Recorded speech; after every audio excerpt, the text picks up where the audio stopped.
All right, we're at experiment four. You might say experiment four, Mr. Menchaca. This is uh, we're going backwards. We've done experiments higher than this. Why are we doing experiment four? Well, the reason I wait uh, till after doing chapter 13 is because chapter 13 talks about universal gravitation, and uh, it's the we're going to learn that the period of a pendulum is dependent on the gravitational acceleration g, and so that's why I save it for this point. So we're gonna do an experiment.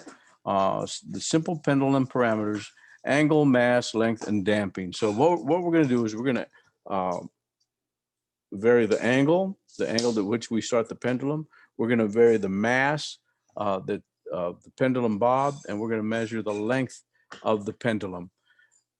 Then we're going to find out from this experiment that the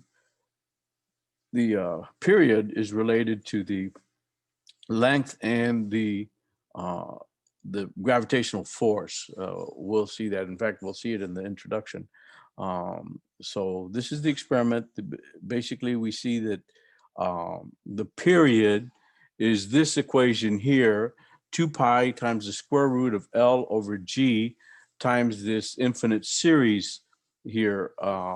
And we can see, let me switch the share. You have 1 plus uh, 1/4 times sine squared of theta over 2 plus 9/64 sine to the fourth of theta over 2. And if we look, let me uh, change the share. I have a Microsoft Excel worksheet here. This is degrees. This is in radians. Microsoft likes radians better, but you can see for small degrees, these values, it's not until we get to 24 degrees that this second term, the 1/4 sine squared theta, actually it's theta over 2. I have that in the formula. It's correct. I've got theta over 2.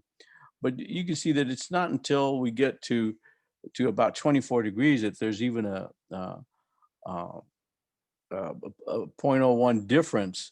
And for the other term, it's not until we get to like 39 degrees. So for small degrees, we can pretty much ignore, uh, we can ignore that portion. Let's go back to the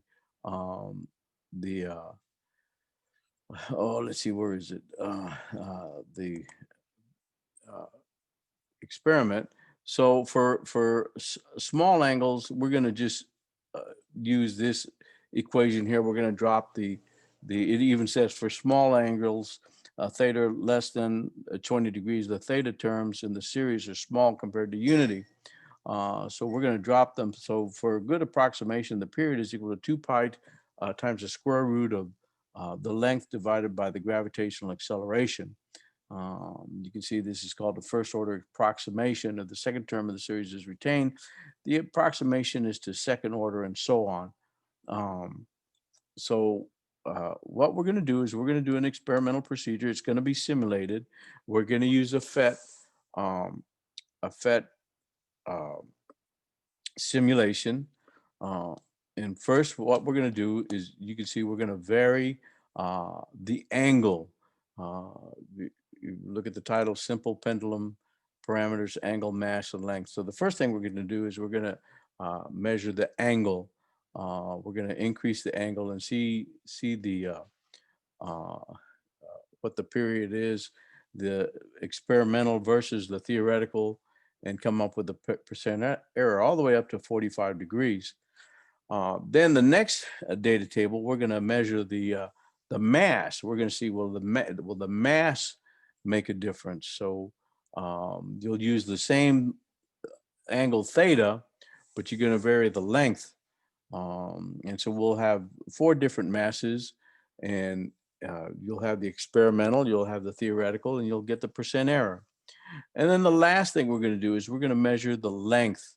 Um, and we will see that the period of the pendulum does depend on the length. So um, we're going to do the experimental, and we're going to have a theoretical. We're going to come up with a percent error, and then we're going to do the period squared.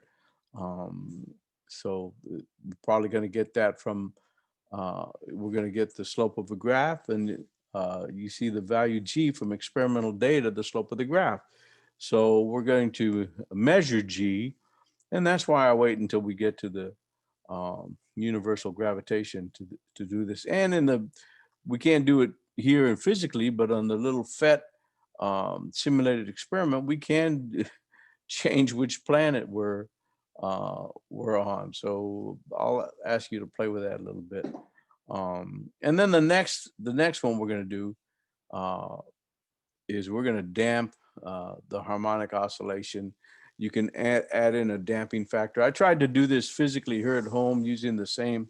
If you remember, I did some experiments with a little empty Gerber bottle, not Gerber bottle, Gerber baby food jar, and tried to use that, but I couldn't ever see the ruler to see the damping well enough. So I didn't want you straining your eyes trying to look at a blurry ruler. So we're just going to turn on the damping, maybe just about one notch on the simulator, and go through it. So for the experiment, there is a experimental planning, the GL, what they call the GL.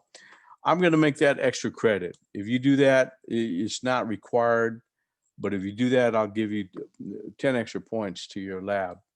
But it's got to be done right. I mean, I don't want to see just a stuff that you fill in. I want you to see that you did it correctly. And then I want you to read, do the advanced study assignment, read the experiment, because you're going to get the procedure from reading the experiment. And then you're going to, here's the procedure, here's your data tables, there's 4 data tables, and then you're going to answer the questions at the end. So for the full credit, you need the advanced study assignment, the lab report, any graphs that it asks you to plot, and the questions at the end. You'll get 10 points extra if you do the what do they call it? The experimental planning. Okay, that's it for the introduction. The next few videos will show you how to vary the angle, the mass, the length, and the damping. Okay.